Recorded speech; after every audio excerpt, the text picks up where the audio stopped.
आदाब नाज़रीन, खबरनामे में आपका इस्तकबाल है। मैं हूँ रेशमा आपके साथ। आइए नजर डालते हैं इस वक्त की हेडलाइंस पर। वज़ीर आज़म नरेंद्र मोदी ब्राज़ील के सरकारी दौरे पर पहुंचे। ब्राज़ीलिया वज़ीर आज़म आज सदर लूला डी सिल्वा के साथ दो तरफा करेंगे मुलाकात। दहशत गर्दी से निमटने, खुफिया मालूमात के तबादले और ज़राई तहकीक जैसे शोबों में 4 मुआहदों पर दस्तखत किए जाने की उम्मीद।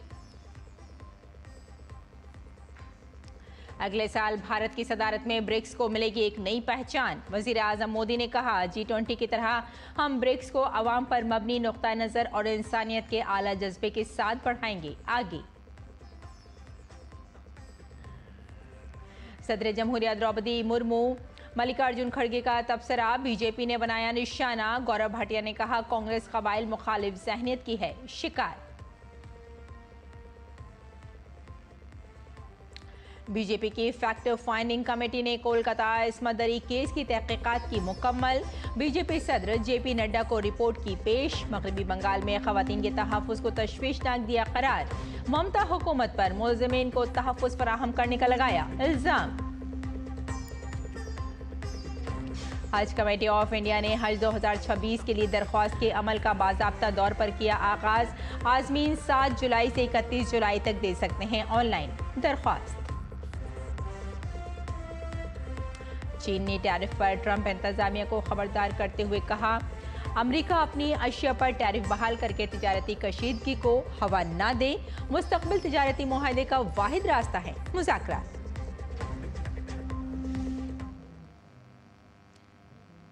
और आइए अब तफसील से डालते हैं खबरों की नजर। वज़ीर आज़म नरेंद्र मोदी ब्राज़ील के सरकारी दौरे पर आज ब्राज़ीलिया पहुंचे। पिछले 57 सालों में किसी भारतीय वज़ीर आज़म का ब्राज़ील का ये पहला सरकारी दौरा है। इस दौरान वज़ीर आज़म नरेंद्र मोदी ब्राज़ील के सदर लूला डी सिल्वा के साथ 2 फ़रीक़ी बातचीत करेंगे। दोनों रहनुमा तिजारत, दिफा, तवानाई, खला, टेक्नोलॉजी, ज़राअत, सेहत और आवाम से आवाम के ताल्लुकात समेत बाहमी मफादात के शोबों में दोनों ममालिक के दरमियान स्ट्रेटेजिक शराकत दारी को वसअत देने पर फ़रीक़ी बातचीत करेंगे। वज़ीर आज़म के इस दौरे को भारत और ब्राज़ील के दरमियान बाहमी ताउन और ताल्लुकात को एक नई समत देने के तौर पर देखा जा रहा है। वज़ीर आज़म नरेंद्र मोदी इससे पहले 3 बार ब्राज़ील का दौरा कर चुके हैं, लेकिन ये पहला मौका है जब वज़ीर आज़म मोदी ब्राज़ील का सरकारी दौरा कर रहे हैं। वज़ीर आज़म मोदी के इस दौरे ने दोनों मुल्कों के ताल्लुकात को एक नई तवानाई दी है। 2 तरफ़ा मुलाकात के हवाले से ब्राज़ील में भारतीय सफ़ीर दिनेश भाटिया ने कहा कि इस दौरान 4 मुफ़ाहिमत नामों पर दस्तखत हो सकते हैं। इनमें दहशत गर्दी से निमटने के लिए मिलकर काम करना, खुफिया मालूमात का तबादला और काबिल तजदीद तवानाई और ज़राई तहक़ीक़ में ताउन शामिल है। After 57 years that the Prime Minister of India is paying a state visit to Brazil. During the state visit, he'll be accorded the state protocol, state ceremonial welcome, followed by a bilateral talk where both delegations led by the respective leaders will meet. And after the talks, we are hoping to sign 4 agreements or /MOUs between the 2 countries.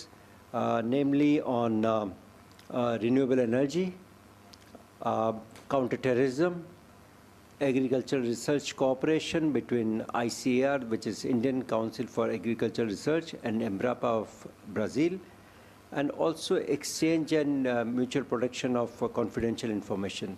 These agreements have been finalized, and we are hoping to sign this on 8th of July. वज़ीर आज़म नरेंद्र मोदी ने कहा कि भारत अपनी सदारत में BRICS forum को अवाम पर मबनी नुक्ता नज़र और सबसे पहले इंसानियत के जज्बे के साथ आगे ले जाएगा। उन्होंने कहा कि अगले साल ब्रिक्स की भारत की सदारत में हम तमाम अहम मसाइल पर करीबी ताउन जारी रखेंगे। हम ब्रिक्स की नई तारीफ पर काम करेंगे। ब्रिक्स का मतलब ताउन और पायदारी के लिए लचक और इख्तरा की तामीर यानी पायदार तरक्की के लिए सलाहियत साजी, ताउन और ईजाद है।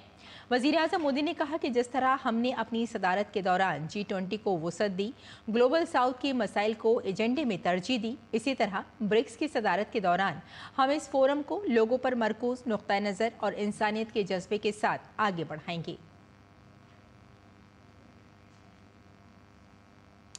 ब्राज़ील में रहने वाले भारतीय निजात लोग वज़ीर आज़म मोदी से मिलकर बहुत खुश हैं। उनका कहना है कि वज़ीर आज़म मोदी से मुलाकात उनके लिए ख्वाब के सच होने जैसा है। प्रधानमंत्री ब्राज़ीलिया पहुंचे हैं और जब प्रधानमंत्री ब्राज़ीलिया पहुंचे तो भारतवंशी उनके स्वागत के लिए रहे। यहाँ पर कई सारे लोग हमारे साथ मौजूद हैं। प्रधानमंत्री यहाँ पर पहुंचे, कैसा लगा आप लोगों को? बहुत ही अच्छा लग रहा है। हम काफ़ी दिनों से, जब से घोषणा हुई थी कि वो आएंगे, तो उनकी एक झलक पाने के लिए हम काफ़ी उत्सुक थे और इंतज़ार कर रहे थे। अभी आप देखें कि प्रधानमंत्री जैसे ब्राज़ील और भारत के बीच में जो संबंध है उनमें एक नई गहराई प्रधानमंत्री ने दी है, तो उसका फ़ायदा दोनों देशों के लोगों को मिल रहा है। बिल्कुल।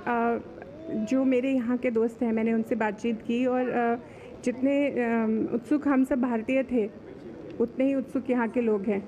और ऑप सिंदूर के बाद जो वज़न आया है भारत की, उसमें सीरियसनेस आई है, वो काफ़ी सारा श्रेय प्रधानमंत्री को ही जाता है। आप भी काफ़ी देर से इंतज़ार कर रही थी प्रधानमंत्री का? हाँ जी, मैं न्यूज़ में देखती रहती हूँ उन्हें, एंड जब से मैं इधर आई हूँ ब्राज़ील में, तो मुझे बहुत खुशी होती है कि हमारे प्रधानमंत्री इधर आ पाए और हमसे मिल पाए। तो कैसा लगा अभी मिल के आपको? बहुत अच्छा।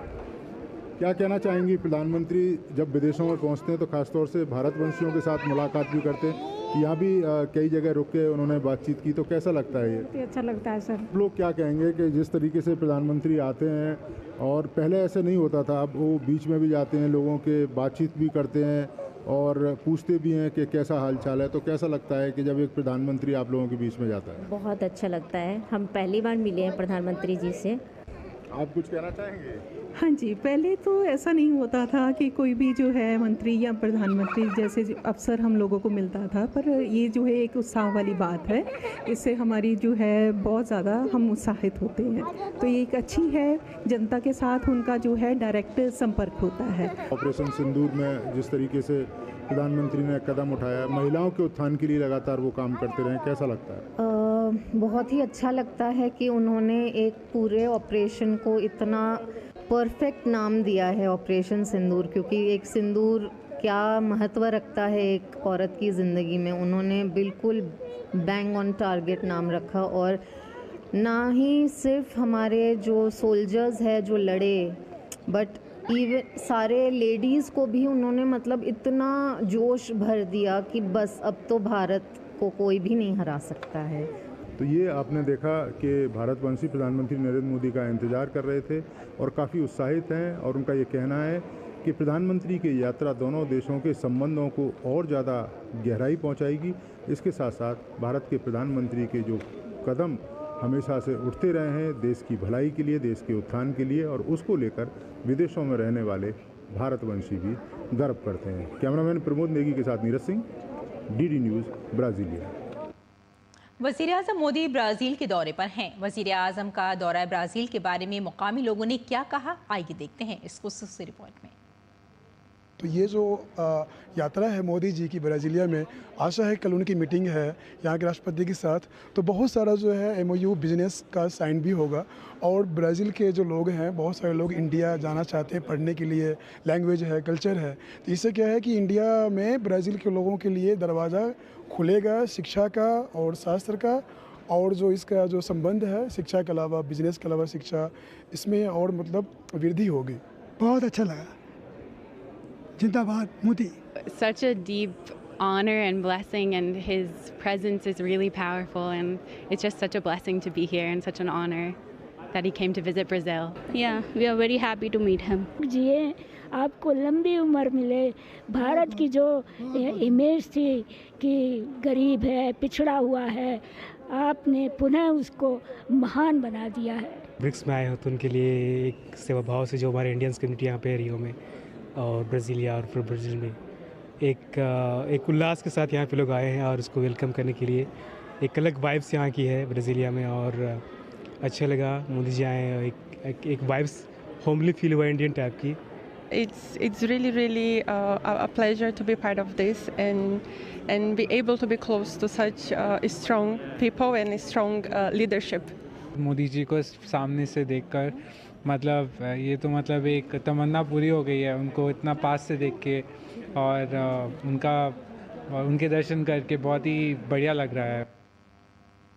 आइए आगे बढ़ते हैं, कुछ और खबरों पर नजर डाल लेते हैं। अक़लियती उमूर की वजारत के तहत हज कमेटी ऑफ इंडिया ने हज 2026 के लिए दरख्वास्त के अमल का बाज़ाब्ता तौर पर आगाज़ कर दिया है।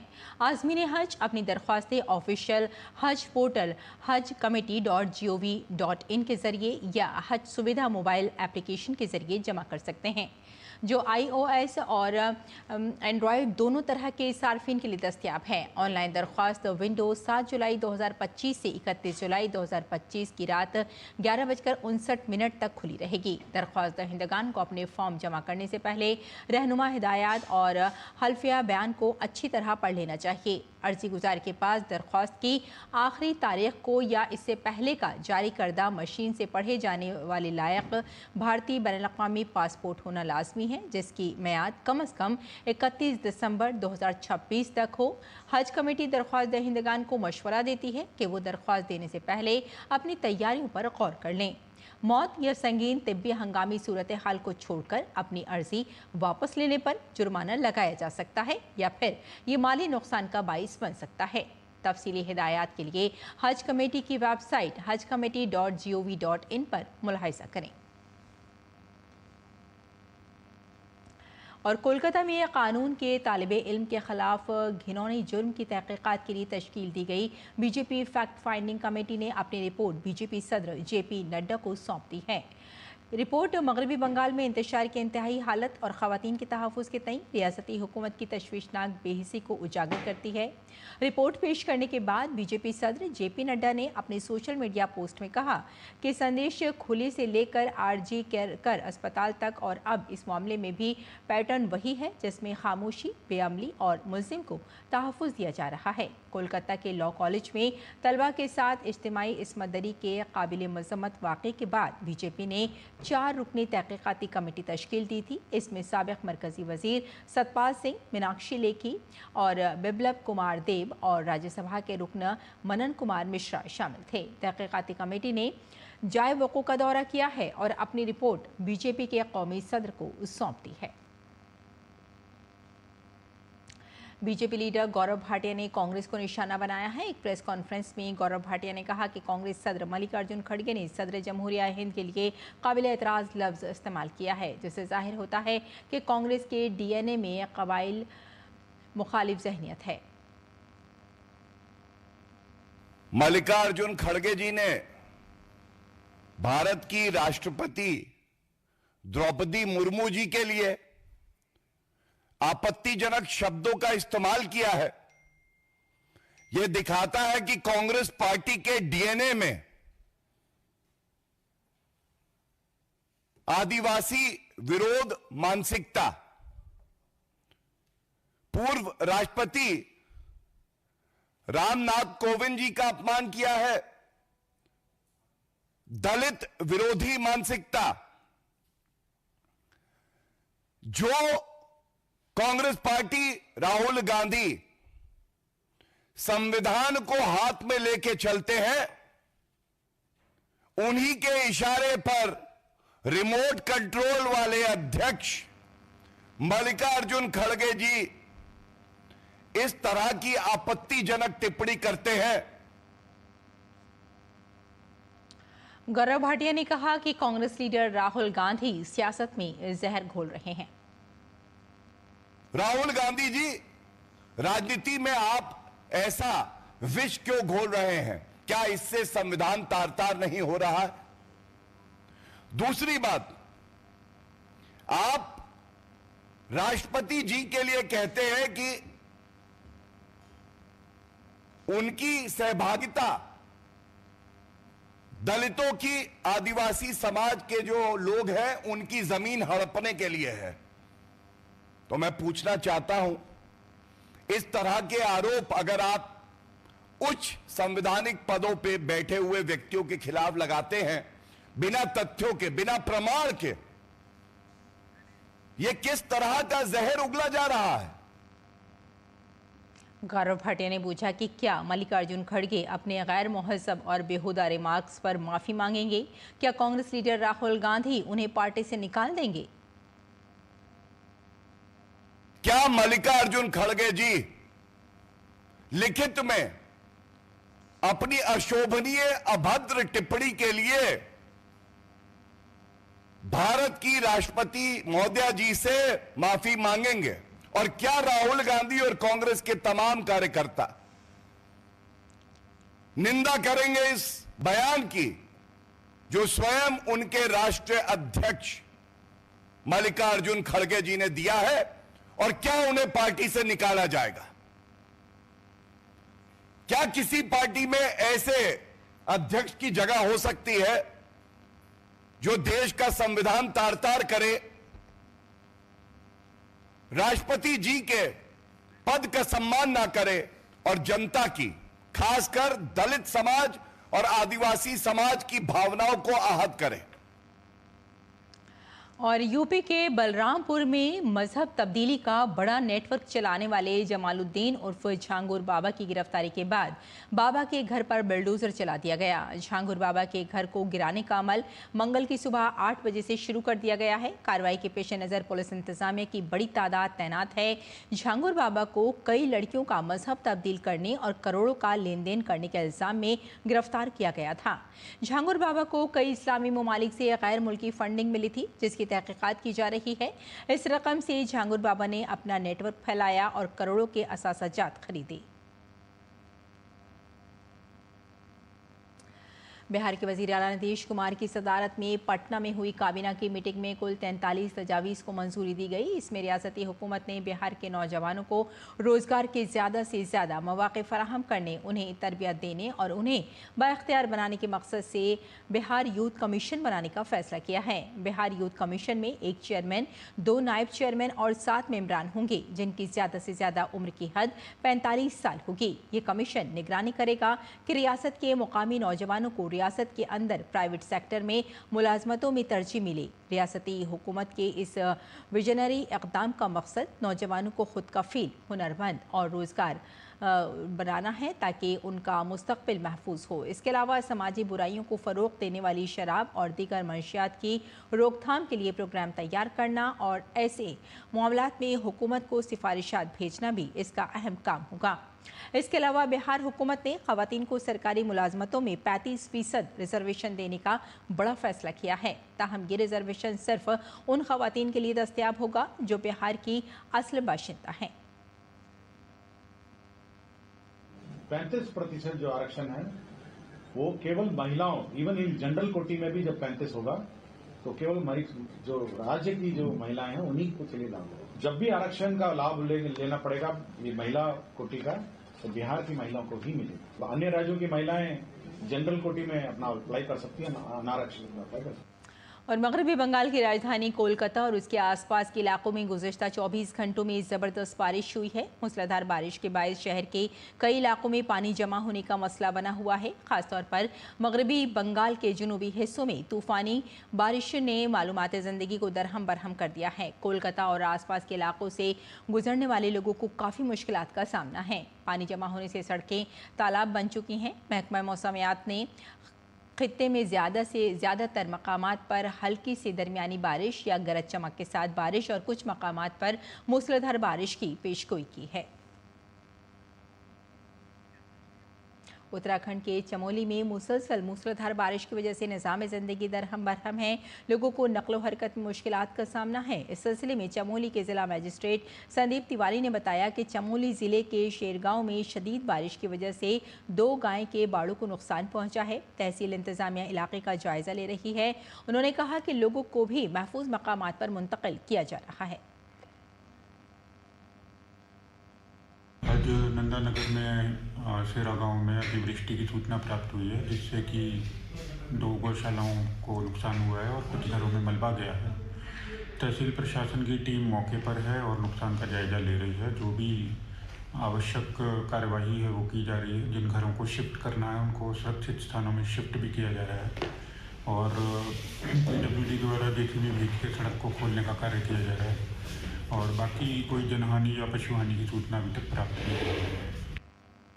अमरनाथ यात्रा पिछले 5 दिनों से पुरअमन तरीके से चल रही है और हर रोज यात्रियों की तादाद में ज़बरदस्त इजाफा हो रहा है। इस कड़ी में मंगल को 7,541 यात्रियों का एक और जत्था कश्मीर के लिए रवाना हुआ। इस यात्रा में अब तक 90,000 से ज़्यादा लोग शिरकत कर चुके हैं। आज जम्मू के भगवती नगर यात्री निवास से 7,541 यात्रियों का एक ग्रुप 2 महफूज काफिलों में वादी के लिए रवाना हुआ। पहला काफिला, जिसमें 148 गाड़ियाँ और 3,321 मुसाफिर सवार थे, सुबह 2:55 बजे बालटाल बेस कैंप के लिए रवाना हुआ। श्री अमरनाथ श्री जी श्राइन बोर्ड के अहदेदारों ने बताया कि भगवती नगर यात्री निवास से वादी पहुंचने वाले यात्रियों के अलावा बहुत से अकीदतमंद बराह रास्त ट्रांजिट कैंपों और 2 बेस कैंपों पर पहुंचकर फौरी तौर पर रजिस्ट्रेशन करवाकर अमरनाथ यात्रा में शामिल हो रहे हैं। इस दौरान जम्मू में तवी नदी के किनारे आरती में बड़ी तादाद में अकीदतमंदों ने शिरकत की।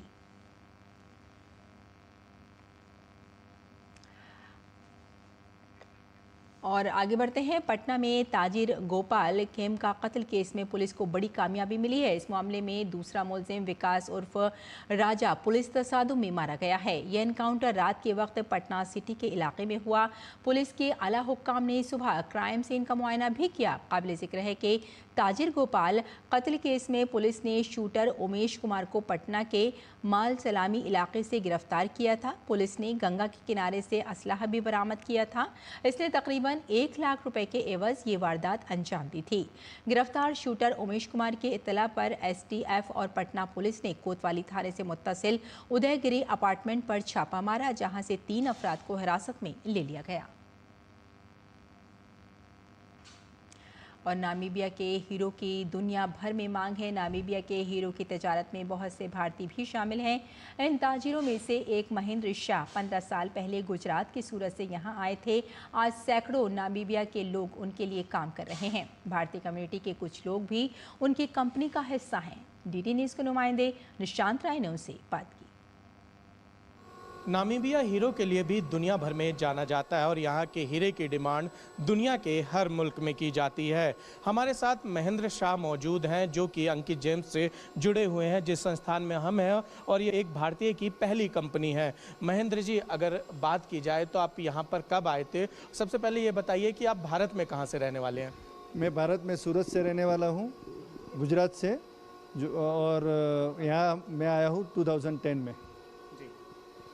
अगर बात की जाए तो कितने लोगों को यहाँ पर रोज़गार दिया है? कितने इंडियंस हैं और कितने नामीबियंस हैं? मोर देन 140 नामीबियन और 30 पीपल इंडियन हैं। यहाँ पर हीरो को लेकर क्या किया जाता है? किस तरीके से यहाँ हीरो को डेवलप किया जाता है? यहाँ से हम NDTC से डायमंड हमारा आता है कच्चा, और फिर हम यहाँ पे कटिंग एंड पॉलिश करते हैं। ये बहुत सालों के बाद हमारे प्रधानमंत्री यहाँ आ रहे हैं और इससे बहुत फ़ायदा होगा, क्योंकि नामीबिया में मिनरल्स बहुत है और सब कुछ है, और प्रधानमंत्री की यहाँ आने से बहुत फ़र्क पड़ेगा, ऐसा मेरे को लगता है। हमारे साथ एक और भारतीय मौजूद है। सबसे पहले अपना नाम बताइए और आप कहाँ के रहने वाले हैं? मेरा नाम शेखरन, मैं केरला से आया, अभी इधर तो 8 साल हो गया। अगर नामीबिया की बात की जाए तो 8 साल का यहाँ का कैसा अनुभव रहा है आपका? यहाँ के लोग कैसे हैं और किस तरीके से यहाँ पर रोज़गार की आप संभावनाएं देखते हैं जो बाकी इंडियंस हैं उनके लिए? ये इधर तो अच्छा ही है, इतना नामीबियन भी अच्छा ही है। तो नाज़रीन, खबरनामे में फ़िलहाल इतना ही। इजाज़त दें। आदाब।